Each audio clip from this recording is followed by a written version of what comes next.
नमस्कार, silk TV देख रहे हैं आप। मैं हूं आपके साथ विकास कुमार। यूपीएससी क्वालिफाई करना हर किसी का सपना होता है और इस सपने को साकार किया है श्रेष्ठ अनुपम जी ने यूपीएससी में 19वां रैंक लाकर। श्रेष्ठ अनुपम जी मूलतः मुंगेर के बरियारपुर के रहने वाले हैं और ये 2002 में इनके बाबूजी दिलीप कुमार जी वो भागलपुर आ गए थे। आज हमारे साथ श्रेष्ठ अनुपम जी हैं, इनसे बातचीत करेंगे और ख़ासकर जानने की कोशिश करेंगे कि कितना आसान होता है यूपीएससी क्वालिफाई करना या कितना कठिन होता है। सबसे पहले तो ढेर सारी शुभकामनाएं, बहुत बहुत बधाई। जी बहुत बहुत धन्यवाद। आपसे साथ सवाल से ही शुरुआत करेंगे कि कितना आसान काम है यूपीएससी क्वालिफाई करना और ख़ासकर 19वां रैंक लाना। जी मैं कहूँगा कि आसान तो बिल्कुल भी नहीं है। यह बहुत परिश्रम और निरंतरता का खेल है और मैं लगभग 2-3 सालों से इस परीक्षा के तैयारी में जुटा हुआ हूँ और हर पल पर कहीं ना कहीं असफलता, मैं अपने पहले प्रयास में असफल हो गया था और उसके बाद यह दूसरा प्रयास जो था इसमें मैंने अपने परिश्रम को और दुगना कर दिया और ज़्यादा आत्मबल के साथ अपने परीक्षा के तैयारी में जुटा और कहीं ना कहीं ईश्वर की दया और माता पिता और सभी परिजनों का आशीर्वाद और अपनी इस तैयारी के अपने तैयारी से मैं इस परीक्षा में सफल हो पाया।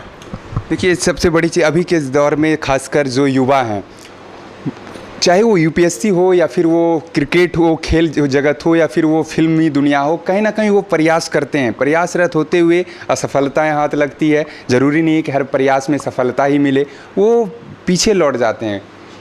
ऐसे युवाओं के लिए क्या कहना चाहेंगे, क्योंकि आपका ये सेकंड अटेम्प्ट है?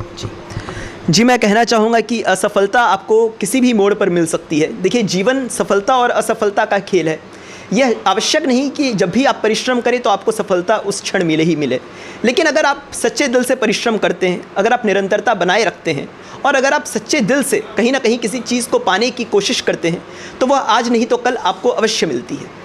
तो मैं जो भी युवा पीढ़ी है उसके लिए यही संदेश दूंगा कि भले ही आप किसी भी फील्ड में हो, चाहे वो यूपीएससी हो, चाहे क्रिकेट हो या शिक्षा का और भी कोई दूसरा स्तर हो, अगर आप निरंतर हैं अपने प्रयास में तो कहीं ना कहीं सफलता आपको अवश्य मिलेगी। 2002 में आपके पापा दिलीप कुमार अमर जी, माता आशा देवी जो है 2002 में भागलपुर आ गए। वो मूल निवासी जो है मुंगेर बरियारपुर के हैं। यहाँ से आपकी पढ़ाई की शुरुआत होती है। तो मैं ये जानना चाहूँगा कि आपकी जो पढ़ाई का सिलसिला रहा, 10th, 12th और ग्रेजुएशन, ये सिलसिलेवार ढंग से आप बताइए। जी, क्लास 2 में जब मैं आया था भागलपुर में 2002 में, तो उस समय कक्षा दूसरी में मेरे पिताजी ने मेरा एडमिशन करवाया सेंट जोसेफ विद्यालय में। और सेंट जोसेफ विद्यालय का कहीं ना कहीं बहुत बड़ा रोल रहा है मेरे पूरे तैयारी में भी और 10वीं में भी। फादर का और बाकी भी जितने शिक्षक थे उनका बहुत सपोर्ट रहता था। स्कूल में मैं टॉप करता था और फादर ने हर समय प्रोत्साहित किया मुझे मेरे उपलब्धियों के लिए। उन्हीं का और मेरे माता पिता का आशीर्वाद का यह रिज़ल्ट था कि मैं 10वीं में ऑल इंडिया सेकेंड टॉपर बना था आईसीएसई बोर्ड का। 10वीं के बाद मैंने आईआईटी जेईई की तैयारी करने का संकल्प लिया और भागलपुर से ही करने का ये संकल्प लिया, क्योंकि मेरे पिताजी का बहुत बड़ा मन था कि भागलपुर से बहुत कम लोग थे, लोग कोटा चले जाते थे, दिल्ली चले जाते थे तैयारी के लिए, और मेरे पिताजी चाहते थे कि भागलपुर, मेरे पिता माता दोनों ही यह चाहते थे कि भागलपुर का नाम बना रहे, भागलपुर से यह खबर आए कि भागलपुर का कोई जो है वो आईआईटी निकाला है। तो मैंने यहीं से 12वीं और आईआईटी जेईई की परीक्षा दोनों में सफलता प्राप्त की। साल 2012 था और आप आईसीएसई बोर्ड से 10th में सेकेंड नेशनल टॉपर रहे थे। हाँ जी, वो एक मेरे लिए बहुत प्राइड का क्षण था। मेरे माता पिता, मेरे लिए, सारे परिजनों और स्कूल के सभी शिक्षकों एवं फादर के लिए भी, क्योंकि 10वीं के लिए भी बहुत परिश्रम किया था मैंने। लगभग 1 साल तक पूर्णतः 8-10 घंटे की स्ट्रैटेजी वाइज पढ़ाई की थी और वह क्षण एक बहुत गौरव का क्षण था मेरे लिए। और उसने आगे के ये जो सफलता है, ये सारी सफलताएँ को उसने प्रेरित भी किया उस क्षण में। आपका नानी घर पिरपैती जो है भागलपुर जिला अंतर्गत पिरपैती क्षेत्र पड़ता है, पिरपैती बाज़ार, क्या इस उपलब्धि को वहाँ से भी जोड़ना चाहेंगे? जी बिल्कुल। पिरपैती में मेरी मम्मी पिरपैती से आती हैं और पिरपैती में मेरे नानी घर को शिक्षा का भवन कहा जाता है, क्योंकि मेरे नाना जी और नानी जी ने मेरे मम्मी, मेरे मामा, मौसी सबके शिक्षा पर बहुत ध्यान दिया, उनका विशेष ध्यान था। और मेरे मामा जी ने 2008 में यूपीएससी की परीक्षा में सफलता प्राप्त की थी। वो भी आईआरएस ऑफिसर हैं। वह कलकत्ता में जॉइंट कमिश्नर इनकम टैक्स हैं, रामकृष्ण केडिया उनका नाम है। और वो भी मेरे लिए एक बहुत बड़े प्रेरणा स्रोत थे इस पूरी तैयारी के दौरान। श्रेष्ठ जी, एक आखिरी सवाल आपसे होगा कि अभी जो युवा का प्रयासरत हैं, जो तैयारी कर रहे हैं आप ही की तरह यूपीएससी का, जो अभी लगे पड़े हुए हैं, उनके लिए क्या संदेश रहेगा? वो कैसे तैयारी करें, कौन से किताब का अध्ययन करें? खासकर कोई टिप्स मैं जानना चाहूँगा। जी, मैं कहूँगा कि बेसिक्स सबसे इंपॉर्टेंट होते हैं, तो सबसे पहले आप बेसिक्स पर ध्यान दें। बेसिक्स अगर आपके मजबूत हो जाएंगे तो यह परीक्षा में आपको सफलता प्राप्त करने में इतनी मुश्किल नहीं आएगी।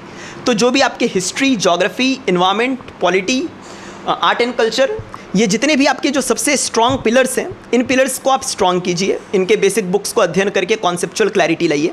इसके बाद आप आंसर राइटिंग पे जाइए। ऑप्शनल ऐसा चुनें जिसमें आपको रुचि भी हो और जिसमें कहीं ना कहीं अगर आप लिखने में निपुण हैं तो आप राइटिंग ऑप्शन तरह का ऑप्शनल ले सकते हैं, जैसे सोशियोलॉजी, पॉल साइंस, या अगर आप इंजीनियरिंग बैकग्राउंड या अगर मैथ्स में रुचि है आपको तो आप मैथ्स, फिजिक्स जैसे ऑप्शनल भी ले सकते हैं। तो अपने रुचि को बनाए रखें पूरी तैयारी में, और कहीं ना कहीं परिश्रम और निरंतरता, ये दोनों मूल मंत्र मैं मानता हूँ इस परीक्षा को पे सफलता प्राप्त करने के लिए। तो ये दोनों मूल मंत्र को अगर आप गांठ बांध लेते हैं तो आपको सफलता कभी ना कभी अवश्य मिलेगी। श्रेष्ठ अनुपम जी, आपको ढेर सारी बधाई। फिर से आपने परिवार के साथ साथ, समाज के साथ साथ, पूरे भागलपुर के साथ सूबे का भी नाम का जो है रोशन किया, गौरव किया है। हमारे साथ जो है श्रेष्ठ अनुपम जी के पापा जी हैं और इनसे दिलीप कुमार अमर जी हैं, इनसे भी हम बात कर लेते हैं। सर, बहुत खुशी का ये क्षण है और ये हम भी महसूस करते हैं, लेकिन एक पिता के तौर पर श्रेष्ठ अनुपम जी के आप पिता हैं, तो आपके लिए तो और भी बहुत खुशी का ये आज मौका है। ये आज का दिन सबसे बड़ा दिन है, क्योंकि मेरा बेटा जो है मेरा नाम रोशन किया, भागलपुर का नाम रोशन किया, पूरे हमारे खानदान का, नानी साइड हो, दादा साइड हो, सबका, और बिहार का नाम रोशन किया। 19th रैंक ला करके इन्होंने बिहार का गौरव बढ़ाया। इससे बड़ी खुशी हमको नहीं हो सकती है। सर, अनुपम जी पहली बार में असफल हो गए थे, तो फिर क्या आपको विश्वास था कि अनुपम जी एक दिन कामयाब होंगे? यस, हमको विश्वास था, क्योंकि उसमें काबिलियत थी। कुछ मिस्टेक्स होती हैं, आप गलत रास्ते पर भटक जाइएगा, कुछ नहीं फॉलो कर पाए तो इससे गलत हो गया, इसलिए उनको फिर से गाइड किया गया। उनको, वो अपने प्रयासरत था, लेकिन उनको फिर दूसरे प्रयासरत में जो उसने सफलता प्राप्त कर ली।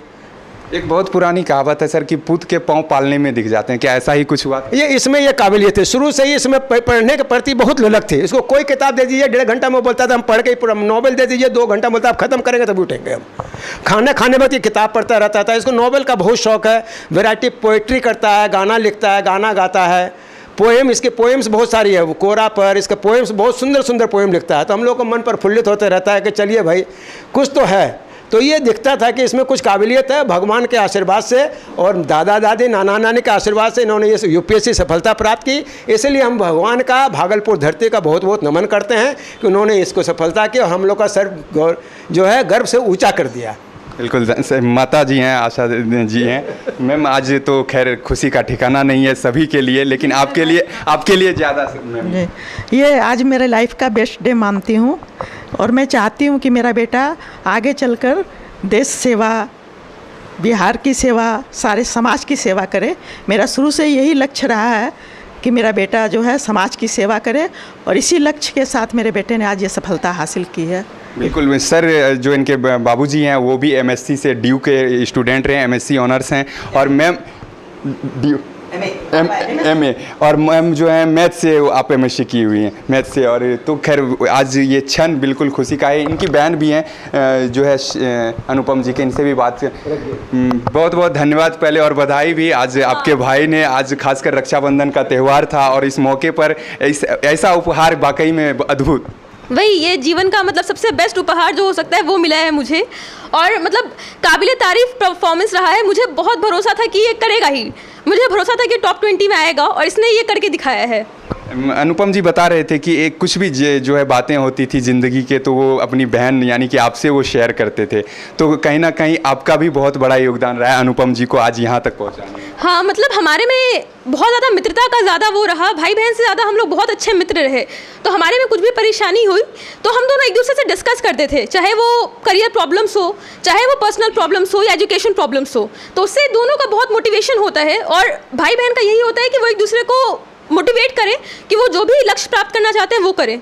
तो दोनों का इसमें एक दूसरे के बढ़त में बहुत योगदान रहता है।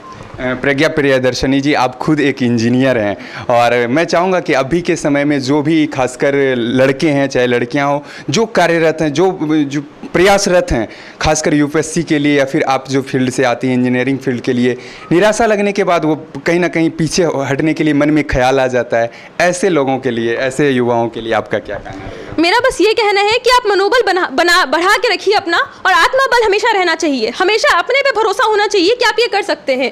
असफलता ही सफलता की कुंजी होती है।